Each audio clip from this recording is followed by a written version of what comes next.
Before a single word leaves my lips, I want you to stop. Stop breathing for just a moment and listen. There is a hand that holds your lungs open right now. There is a force keeping your heart beating without your permission, without your effort, without even your awareness. And yet, we walk through this world as if we own our next breath. Allah, glory be to Him, does not send warning with trumpets. He does not shake the earth first. He whispers. He places signs in your path, in your losses, in your sleepless nights, in the restlessness of your soul that no pleasure could cure. But we are a people who have mastered the art of not looking. So today, I do not stand before you with easy words. I stand before you with a mirror, and I ask you, truly ask you, when was the last time you paid attention? Because God is watching. God is speaking. And every breath you take without heedfulness is a breath you may one day wish you had spent differently. Do not look away, not today, not from this. Before we were anything, before we had names, before we had faces, before we had dreams or fears or ambitions, we were nothing. Absolute, complete and total nothing. And from that nothing, a decision was made, not by us, not by our parents, not by the universe acting on its own. A decision was made by the one who does not need permission, does not need a reason, and does not need our gratitude in return. He said, be. And we became, and yet, here we are, walking through our days as if we built ourselves, as if we woke up this morning because we decided to, as if the air that filled our lungs entered because our bodies were simply doing what bodies do, mechanically, automatically, independently. We have reduced the miracle of our existence to biology. We have replaced awe with anatomy. We have looked at the gift and convinced ourselves it was always ours to keep. Asterisk. Think about what is happening inside you right now, in this very moment, as you sit here. Your heart is beating. Did you tell it to? Your lungs are expanding and contracting. Did you program them this morning? Your blood is moving through over 90,000 kilometers of vessels, carrying oxygen to every corner of your body, repairing, nourishing, sustaining. And you did not authorize a single one of those transactions, not one. They are happening without you. They are happening for you. And the one making them happen is not asking for your acknowledgement to continue, but perhaps, just perhaps, he is watching to see if you will give it anyway. Asterisk. This is the illusion we live inside. The illusion that because something is consistent, it is ours.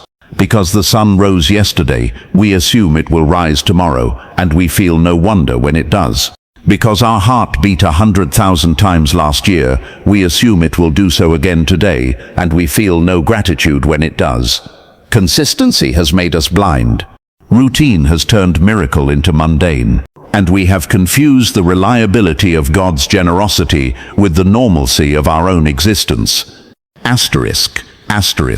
But let a man lose his breath for 30 seconds, truly lose it, feel it stripped from him, and suddenly everything changes. Suddenly the world narrows to a single point. Suddenly nothing else matters. Not money, not reputation, not the argument he had this morning, not the goal he has been chasing for 3 years. Nothing, just the next breath. Just one more breath. And in that moment, he is not an owner. He is a beggar. He is on his knees before reality, desperate for something he cannot produce himself, cannot buy, cannot manufacture, cannot demand. And that moment, that terrifying, humbling, clarifying moment, is the truest picture of who we actually are every single second of our lives. We just don't feel it, because God in His mercy makes the giving so seamless that we forget we are receiving. Asterisk. The Quran does not speak about this lightly. Allah, glory be to Him, reminds us repeatedly that He is Al-Qayyum, the self-sustaining, the one upon whom everything depends, while He depends on nothing. Every atom in your body is being held in existence right now by His will, not by nature, not by physics, not by chance, by will. Active, continuous, deliberate will. The moment He withdraws it, you return to nothing, not death, nothing. Because even your death requires His permission. Asterisk. So, when we speak about the illusion of ownership, we are not speaking about philosophy. We are not speaking about theology as an intellectual exercise. We are speaking about the most practical reality of your life. You do not own your next breath. You do not own your next heartbeat. You do not own the clarity in your eyes right now as they move across this moment. Every single one of these things is being handed to you actively, continuously, right now, by a Lord who is fully aware that most of his creation will receive the gift without ever turning to thank the giver. Asterisk. And still, he gives. Asterisk. Asterisk. There is a particular kind of deafness that does not affect the ears. The ears work perfectly. They catch every sound, every frequency, every whisper in a crowded room. But somewhere between the sound and the soul, something stops, something filters, something decides, without your conscious permission, that what is being said does not need to reach you. And this is the deafness that Allah has warned us about since the beginning of Revelation, not the deafness of broken ears, the deafness of a heart that has chosen, slowly and quietly, to stop listening. Asterisk. God speaks. This is not a metaphor. This is not the language of mystics trying to romanticize religion. This is the declaration of every prophet who ever walked this earth, that the creator of existence is not silent. He has never been silent. He spoke to Ibrahim in the fire. He spoke to Musa from a burning bush. He spoke to Muhammad sallallahu alaihi wasallam through the very fabric of eternity and sent down words that have not lost a single letter in over 1400 years. He is a God who communicates. He is a God who reaches. He is a God who, despite having no need of us whatsoever, still bends toward his creation with signs, with warnings, with mercies, with reminders placed so precisely in our paths that coincidence cannot explain them. Asterisk. But we have built a very sophisticated life around not noticing. Asterisk. Asterisk. Think about the losses you have experienced, the door that closed in your face when you were certain it was meant to open, the relationship that ended when you had already written the rest of that story in your mind, the health that slipped away when you were in the middle of plans that assumed it would stay. At the time, these felt like disasters. They felt like the universe working against you, or worse, like God abandoning you. But look back now, truly look back. How many of those closed doors were God pulling you away from something that would have destroyed you? How many of those endings were beginnings that you were too grieved to recognize? How many of those losses carried inside them a mercy so precise, so personal, so perfectly timed that only the one who knows you completely could have arranged it? Asterisk. This is how God speaks. Not always in comfort, not always in the language of ease and provision, and answered prayers that match exactly what we asked for. Sometimes he speaks in disruption. Sometimes he speaks in the shattering of plans. Sometimes he speaks loudest in the silence after a calamity, when everything you were relying on besides him has been removed. And suddenly, in that stripped and humbled space, you can finally hear what was always being said. Asterisk. And then there is the restlessness, that particular ache that lives in the chest of a person who has everything the world told them would bring peace, and yet finds no peace. The successful man who cannot sleep. The admired woman who feels invisible. The person who has filled every hour with noise because they are terrified of what they might hear in the quiet. That restlessness is not a psychological malfunction. That restlessness is a message. It is the soul, your soul, telling you that it was made for something the world cannot provide. It is the echo of a covenant you made before you were born, in a realm you cannot remember, where you stood before your Lord and acknowledged him. And every moment you spend chasing satisfaction in things that were never designed to satisfy you, that restlessness grows louder because the soul knows. The soul always knows. Asterisk. Asterisk. The signs are everywhere. They are in the face of a newborn who arrived in a family that had stopped hoping. They are in the diagnosis that was supposed to be fatal but wasn't. They are in the stranger who said exactly the right words at exactly the right moment. They are in the ire that fell into your eyes on a random night and broke something open inside you that had been locked for years. They are in the dawn. They are in the rain. They are in the way your body heals from wounds you did not treat and recovers from sicknesses you did not fully understand. Asterisk, Allah does not waste signs. Every one of them is deliberate. Every one of them is addressed to you, specifically, personally, with full knowledge of where you are in your journey, what you are carrying, what you are avoiding, and what you need to hear. Asterisk, asterisk.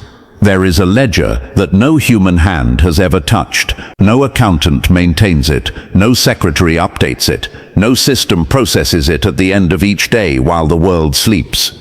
It requires no electricity, no server, no backup. It has never crashed. It has never lost a single entry. And every moment of your life, every thought that crossed your mind, every second your eyes looked where they should not have looked, every hour you spent in distraction when the call to return was echoing in your chest, every single one of those moments has been recorded in it with a precision that would terrify us if we could see even one page. Asterisk. We speak about heedlessness as if it is a minor thing, as if it is simply a personality trait, the forgetful type, the distracted type, the busy type. We excuse it with our schedules. We justify it with our responsibilities. We dress it in the language of being human, being tired, being overwhelmed, as if the Lord of the universe is obligated to accept our circumstances as reasons why we could not remember him. But heedlessness is not a personality type. Heedlessness is a choice. It is made 1,000 times a day, in 1,000 small moments, where the soul is pulled toward awareness and the self pulls back toward comfort. And every one of those choices, every single one, lands somewhere. Asterisk. The Arabic word is ghafla, and the Quran does not treat it gently. Allah does not mention ghafla in passing, as a side note, as a minor concern for the spiritually advanced to think about. He mentions it as one of the defining characteristics of those who have lost. Those who will stand on a day when standing means something entirely different from what it means today, and they will realize in a moment of clarity that comes too late, that their lives were spent in a kind of sleep, a waking sleep. A sleep with open eyes and full schedules and constant activity, but a sleep nonetheless, because the heart was not awake even when the body was moving. Asterisk, asterisk. Think about what it means to be heedless of God specifically. It does not mean you denied him. Many of the heedless do not deny him. They believe in him in a general, distant, theoretical way, the way you believe in a country you have never visited. They acknowledge his existence, the way they acknowledge the existence of the ocean. Yes, it is there. Yes, it is vast. Yes, it is powerful. And then they turn back to their screens, their ambitions, their grievances, their pleasures, and they live as if that acknowledgement was sufficient. As if belief without attention, without turning, without a single moment of genuine presence before him is a currency he accepts. Asterisk. But every prayer delayed without reason is recorded. Every moment of arrogance, the subtle arrogance of a person who moves through the world as if they built it, is recorded. Every time the Quran sat on the shelf while you gave your attention to everything else, that is recorded. Every blessing consumed without a heart that recognized where it came from, recorded. Not to humiliate you, not because God needs the record, but because you will need it.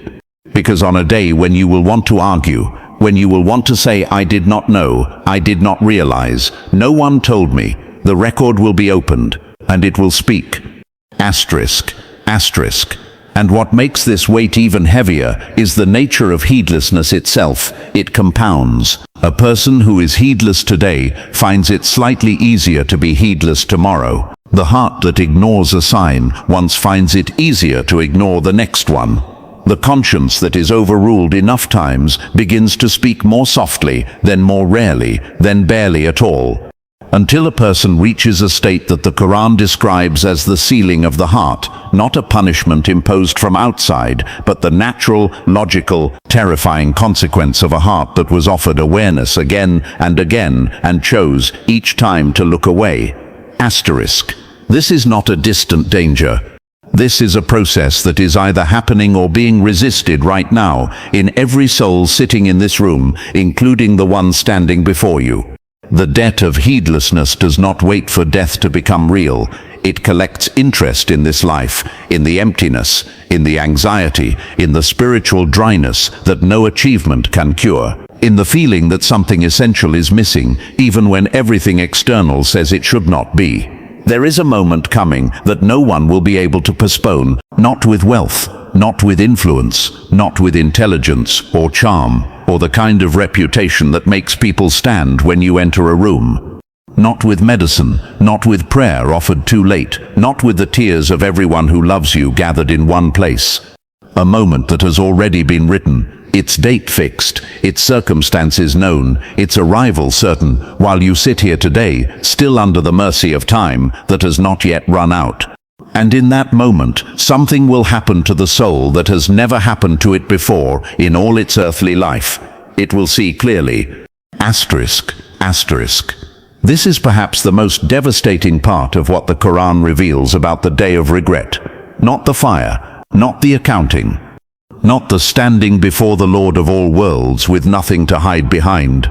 The most devastating part is the clarity. The sudden, total, absolute clarity that descends on a soul the moment the veil of this world is lifted, and it sees, for the first time without distortion, exactly what its life was, exactly what it was given, exactly what it did with what it was given, and exactly what it chose instead of God, again and again, in the 10,000 ordinary moments that together made up an entire existence. Asterisk. The Quran gives this moment a name, Yawm al-Hasra, the day of regret. And the word Hasra in Arabic is not a mild word. It is not the word for disappointment or sadness or even grief, as we commonly understand it.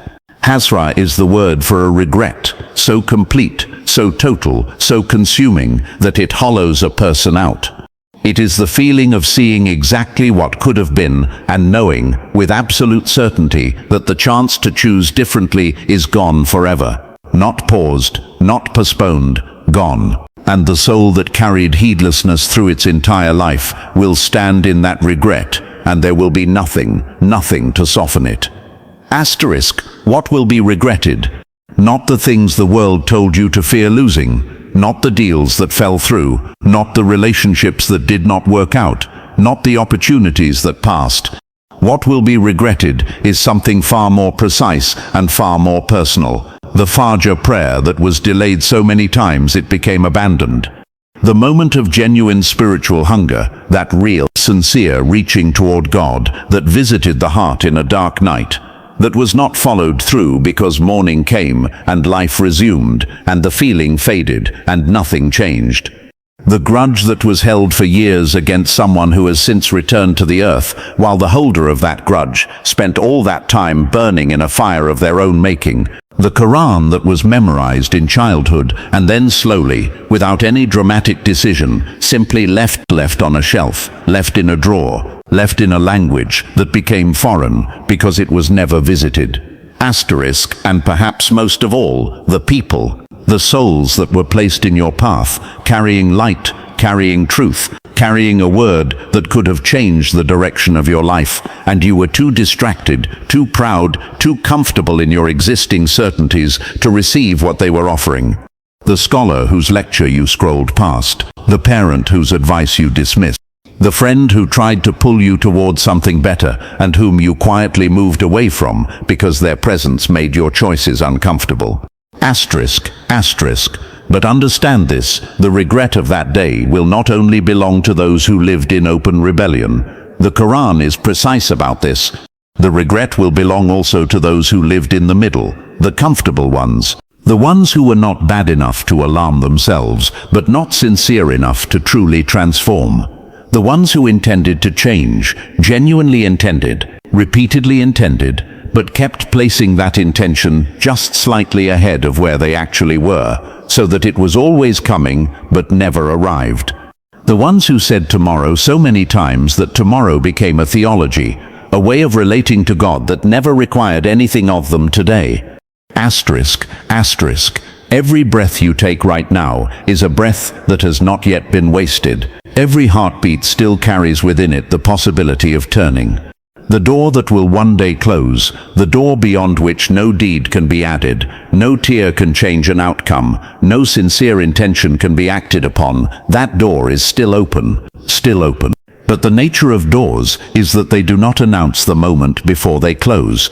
Asterisk. If this speech moved something inside you, like this video and share it with someone who needs to hear this today. Drop a comment below and tell us which keynote hit closest to your heart. And subscribe to this channel because this journey is not over. In fact, for you, it may have just begun.